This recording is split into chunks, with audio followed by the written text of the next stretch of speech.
the award-winning General Electric College Bowl. Today's contest brings together this bright team of varsity scholars from Agnes Scott College and our current champions, the varsity scholars from Princeton University. May I present the teams? First, the challengers, the varsity scholars from Agnes Scott College. Catherine Bell, Columbus, Ohio. Melinda Snow, Rome, Georgia. You must understand that we didn't see ourselves as a nobody playing a somebody. Karen Gerald, Norfolk, Virginia. Betty Butler, Nashville, Tennessee. That's Agnes Scott College. We had a great deal of confidence in ourselves, and we saw ourselves as being equal to anybody. Titled Agnes Scott Butler. Civil disobedience. Yes, civil disobedience. That's right. 10 points. At the very end, it was Karen, who couldn't see the clock, but was so attuned to sounds, and she knew the answer. She pressed that button. Steeds for 20 points. What were Belmont and Durandal? Swords. Yes, swords belonging to Siegfried and Roland. That's it. The game is over. Agnes Scott is the winner. It felt good, but we weren't terribly surprised that we won. It was just so exciting. We were just so proud of them.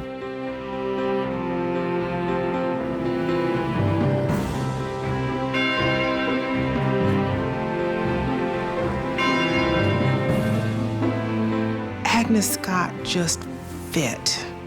Agnes Scott was the perfect place for me. Agnes Scott makes me feel like I can save the world.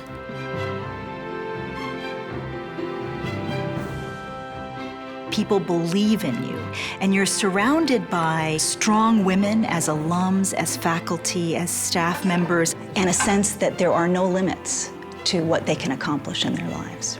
A lot of women here are very driven, very driven.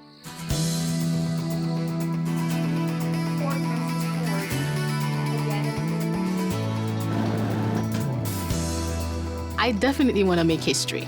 I definitely want to make history. Answering the ultimate question of, where do we come from? Why not? One of the greatest things Agnes Scott taught me was to embrace my curiosity and to ask questions and to dig deeper. When there's a space exclusively for you and for your intellect to talk to professors, talk to people, engage, that's what makes women's colleges so special. I'm at the right place for me. Agnes Scott is where I'm not only supposed to be, but wants me there. Students are constantly being asked, who will you become? What difference can you make in the world? There's something about a Scottie that makes her a Scottie. They want to travel the world. They don't mind getting excited about something, even if it makes them look like a nerd. Agnes Scott has always been known as a place where smart women come. It's also always been known as a place where you may come feisty, but even if you don't, you leave feisty.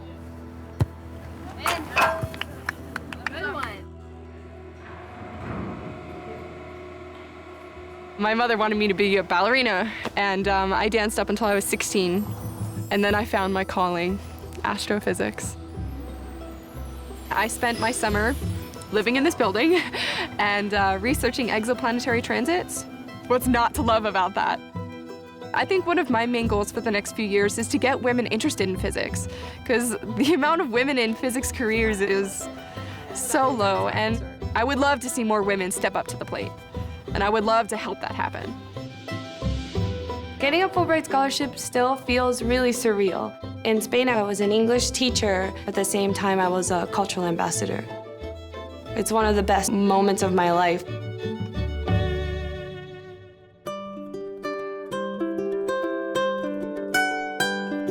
It was March of 1965, and I was on spring break, and I remember reading Time magazine.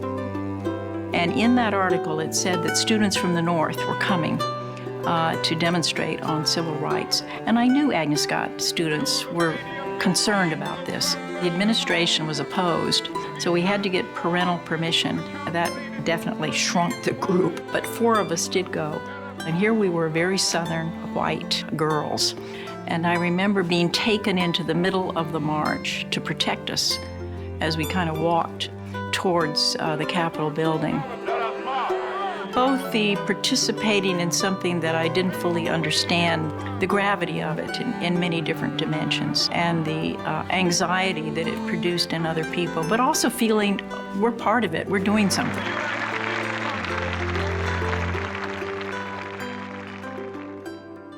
The world is a wonderful and diverse place, and that Agnes Scott has not only accepted it, but embraced it. We have women from lots of different countries, women from different socioeconomic backgrounds, women who think differently. That's the key to what makes great things possible. Being able to bridge disciplines, being able to bridge across ethnicities, being able to bridge across ideologies. That's something that unites people. Okay, so then when you calculate that, that's when you get this.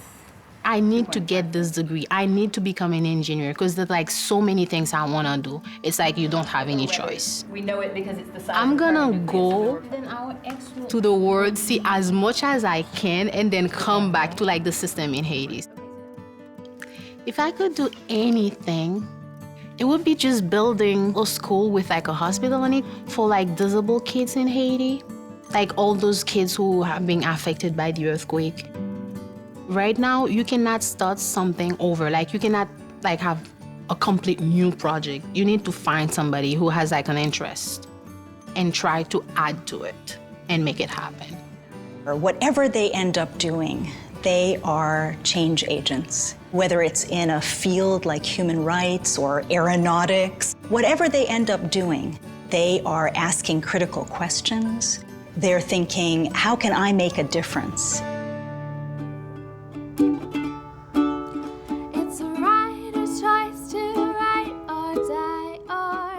I think more than ever any time in the history of higher education, it's important to have a women's college.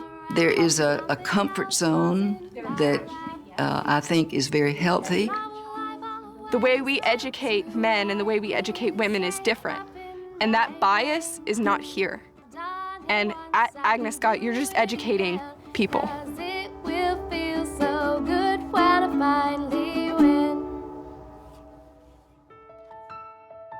It was the best choice I've ever made in my life. I love the school and I would not change it for anything. There is a very special connection about the Agnes Scott ring. It's about our shared experience here. It's about the values of this place. It's something that ties us all together. Less than 2 weeks after I got my ring, I was at church and someone saw it and they're like, "Did you go to Agnes Scott?" You feel like they're definitely your sister and it's an automatic connection. One of the most important things I think the ring signifies is not only our sisterhood, but how we feel about the world and how we feel that it's our responsibility to give back to the world. It won't be a better place unless we give back to this place.